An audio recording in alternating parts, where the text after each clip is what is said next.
case of the Halifax slasher. It happened in the year 1938 in Halifax, England. This was described as a case of mass hysteria due to the response from the community involving fear and paranoia. This happened in the year 1938, specifically over the period of 1 month in November. This involved one woman claiming to have been attacked by a mallet by a mysterious man with only bright buckles on his shoes. This was described as an urban terror of North England, and it was mostly women victims and mostly claimed to have been done by a mysterious man. The claims of attacks by this man had begun to grow after the first attack was filed.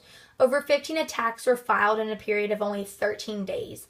After this, the Scotland Yard began to approach the case, and this is something that we can compare in America to the SWAT team or the FBI.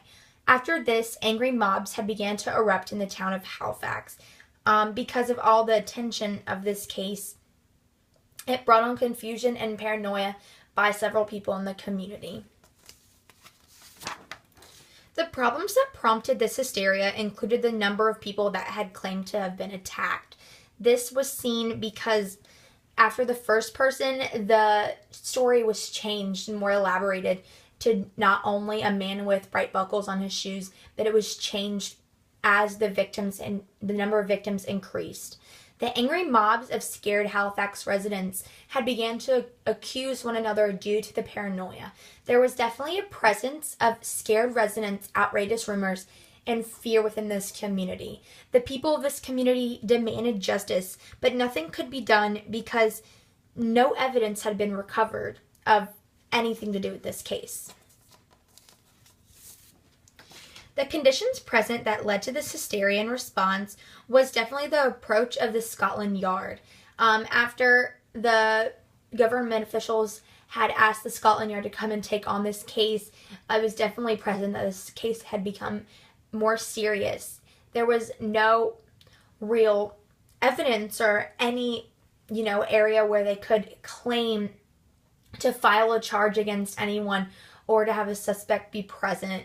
Because of the several accusations of one another, there was definitely mass hysteria because so many people had said, oh, this person did it. Well, no, this person did it. And it just created so much confusion within this little town. The amount of people that had claimed to have been attacked increased over just a couple of days after the first attack. And this included different stories of every case. Every case was different. No case was similar, and this created definitely a hard thing to, create for a suspect or a person of interest because every story was different. It was hard to connect the different cases.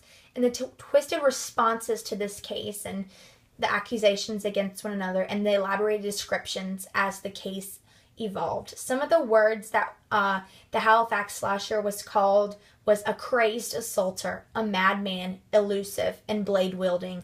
This was hard to come by because there was no attacker. There was no one that ever hurt anyone. Everyone just harmed themselves in the end, and that was really confusing to have so many words claimed against someone that didn't even exist. Finally, we can look at just the overall outlook of this case. It just started off with one victim and a brief description. Like I said before, it just included, a man with a mallet and bright buckles on his shoes. As the number of victims increased, the story changed and the different descriptions of the man changed.